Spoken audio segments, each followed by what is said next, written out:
And good morning. This is Dr. Marissa, also known as the Asian Oprah, reporting live from the Intercontinental Hotel at Ryan Long City Summit Wealth Mastery and Mindset Conference event. And I have one of the speakers that just got off the stage and completely made us work and learn about the best sales techniques. Gene McNaughton, nice to meet you. Thank you. Thank you for having me.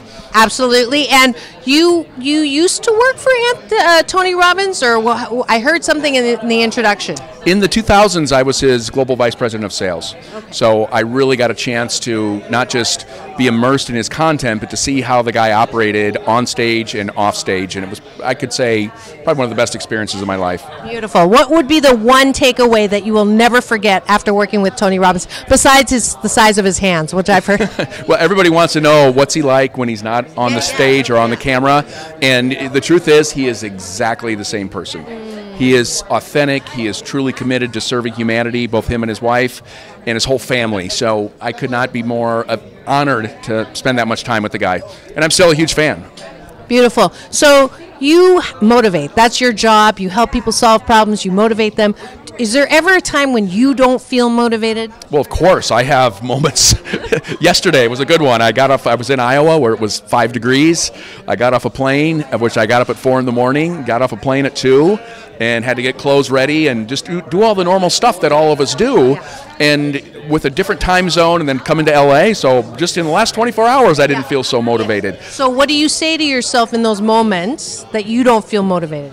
I have what's called an incantation I go through, and I just say, I now command my subconscious mind to do, be, and have everything it takes to deliver for this audience, to do whatever it takes to get them to laugh, to teach them, to help them be better than when they got here.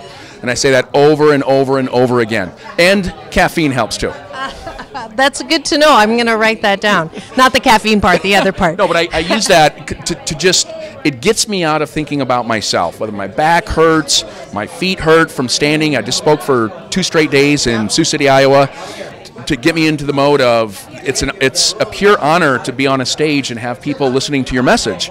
And people don't, in my opinion, people don't care whether you just got off a 9-hour flight where it was below 0 temperatures. They want to be impacted when you're there. And that's our obligation as speakers and teachers and consultants. Yeah. So what would be your life motto? You get rewarded in public for the things you practice the most in private. It's one of my favorite Tony Robbins sayings. I have that printed on a piece of paper in a frame. I put it everywhere so it reminds me to listen to the podcast, to attend the seminars, to learn from the very best, find people that are better than me so I can just get my game up. Right. What is your go-to favorite private memory or instance that can just sort of pummel you back in? Probably one of my greatest memories was the first time I had a chance to deliver real content on Tony's stage. And it was in Colorado Springs, where he has a 4-day event, and my job was to deliver the first half of the second day. I only had 30 days to prepare, and it was basically an 80-page script that I had to memorize at night and on the weekends because I still had my job to do.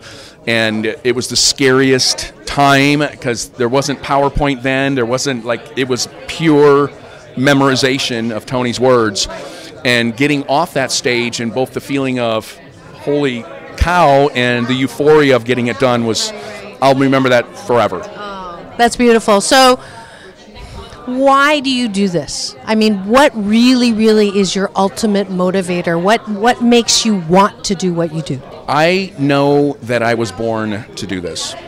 So as I was running large organizations in my early days at Gateway, I always, regardless of what my role was, I was always heavily focused on not just motivating and inspiring, but teaching sellers how to be better sellers. And I remember a point in 1996 when just all sorts of stuff was going on, and I was just like, if I could only spend my life focusing on helping sellers, managers, and leaders get even better, then that would be a good life. I had no idea 20 years later that that's what I'd be doing for a living. And you do it very well. Thank you very much. Yes. Thank you. So the last thing I do on my show is we say it's all about balance and peace in, peace out. Ready? All right. It's all about balance. It's all about balance. Peace in. And peace out. Peace out and peace in. I'll get it right. You got it. Thank you so much. You're welcome. Thank you. That was awesome.